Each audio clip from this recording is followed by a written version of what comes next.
Let me flag off the pre-open rates once again. 18 points up for the Nifty. This is, I guess, in line with what Asian markets are doing, because China is also holding on. Hong Kong is also holding on. So you stay above 52.76, you go closer to 5300.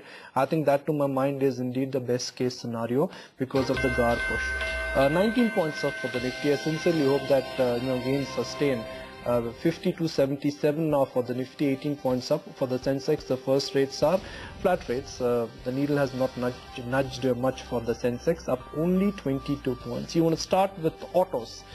That's where a visible or a cyclical slowdown is now imminent. Bajaj Auto dispatch numbers have not come out, but TVS Motors dispatch numbers have come out.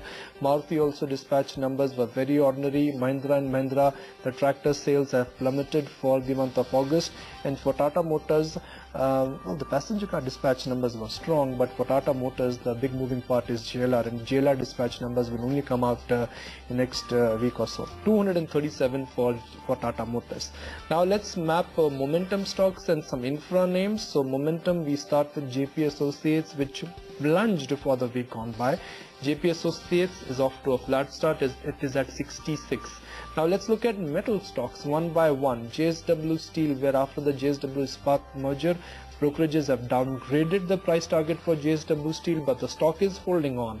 700 rupees for JSW Steel. So markets are moving on. No one is reacting to brokerage, to brokerage reports. JSW Ispat, the merger ratio is out, so the arbitrage now will honestly, will obviously diminish.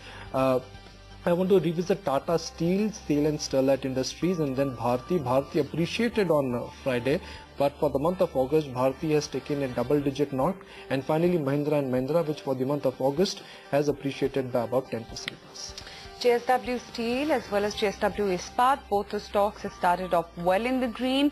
So remember, the board has approved the merger in the ratio of 1:72. JSW Ispat is the one which is seeing very good gains, and JSW Steel as well starts off with a gain of about almost 0.5% or so. Tata Motors, of course, out of the auto basket, is the star performer this morning. You've also got Eicher Motors, wherein the bus and truck sales have come in about 7.3% higher. Watch out for that one as well. You've also got news coming in on Gen Irrigation, wherein the board is going to consider raising about $200 million in their board meeting on September 4th. Everest Canto, they're planning the restructuring of $35 million of outstanding FCCBs.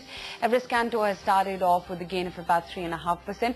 It's a small base stock, but nonetheless a good move coming in this morning. And of course, watch out for Apollo Tyres as well. There are reports which are indicating there has been a fire at the Kalamassery unit, and machinery and rubber indeed have been destroyed. Apollo Tyres has started off down by about almost 1% or so.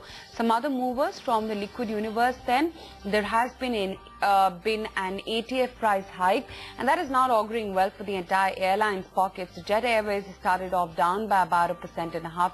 Kingfisher, though, has started off in the green. Jet is down about 1.5%. Shriram Transport Finance, Vidicon Industries, BPCL are all seeing weakness. Maruti, HCL Technologies, Exide as well as Karnataka Bank have started off in the red. On the flip side, there are gains coming in for Delta Corp, Suzlon, Arvind, Shree Infrastructure, Sri Renuka Sugars. You've got a Unitic as well, which is holding up by about 2%. Small base counter, but okay move coming in there. And Vijaya Bank as well starts off at the green by about 2.5% or so. The auto index is up by about nearly 1%, and even the dispatch numbers, the initial dispatch numbers which have come out, they are not all that impressive. Why are auto stocks holding on? But it's all about expectation management in the near term, and I think some of the auto companies have done a great job by communicating that business is slowing down. So auto dispatch numbers, to my mind, they have not come as a big surprise for the market, and that's the point which I was making before the bell, that for auto companies, yes, business is slowing down, but stock prices also have corrected.